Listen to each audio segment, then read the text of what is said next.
আমরা জানি মানুষের জিনোমে হাজার হাজার জিন রয়েছে। একটা জিনের উপর নির্ভর করে কাউকে সুস্থ বা দুর্বল হিসেবে নির্ধারণ করলে তা নিশ্চিতভাবে ভুল সিদ্ধান্ত হবে। কারণ একটি দুর্বল জিনের জন্য কাউকে হত্যা করলে হাজার হাজার সুস্থ জিনের প্রবাহ ব্যাহত হবে, যা প্রজাতির সামগ্রিক জিন পুলের জন্য খুবই ক্ষতিকারক। এর সঙ্গে আরো একটা বিষয় জড়িত, তা হলো অ্যাডাপ্টেশন বা অভিযোজন। মানুষের উৎপত্তির পর টিকে থাকার জন্য মানুষের শরীর এবং মনোবিজ্ঞানেরও অভিযোজন ঘটেছে। আসলে দুর্বলতা এটা কখনোই ধ্রুবক নয়। পরিবেশ ও শিক্ষার প্রভাবে সাময়িক দুর্বল বৈশিষ্ট্য ভবিষ্যতে অভিযোজনের মাধ্যমে অনেকটা সুবিধাজনক হয়ে উঠতে পারে। যেমন আধুনিক সমাজে শারীরিক শক্তির চেয়ে বুদ্ধিবৃত্তিক দক্ষতা এবং সামাজিক সহযোগিতা বেশি গুরুত্বপূর্ণ। এই শতাব্দীতে এসে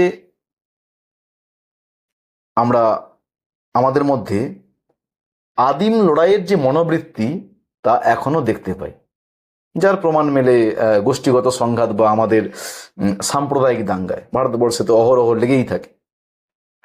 কিন্তু এই লড়াই এখনো প্রজাতির ফিটনেস বাড়ানোর থেকে কমায় বেশি। ধরা যাক 5,000 জনের দুটো গোষ্ঠীর কথা। এই দুই গোষ্ঠী সহমর্মিতার বন্ধনে আবদ্ধ হয়ে যদি বসবাস করে, তাহলে প্রজাতির টিকে থাকার অনেক সুবিধা পাবে। যদি তারা লড়াই করে, তারা মৃত্যুর সংখ্যা বাড়বে এবং সেখান থেকে সুবিধা অনেক কম পাবে। তাই আমরা সঠিকভাবে যেমন দুর্বল মানুষ শনাক্ত করতে পারবো না, তেমনি আবার দুর্বল মানুষ নির্বিচারে হত্যা করলে প্রজাতির ফিটনেস অনেক কমে যাবে। সুতরাং আমরা যদি ভাবি যে দুর্বলদের এবং অসৎদের সরিয়ে দিলেই সমাজ আরো ফিট হবে, তবে আমরা কিন্তু একটা ভুল পথে হাঁটছি।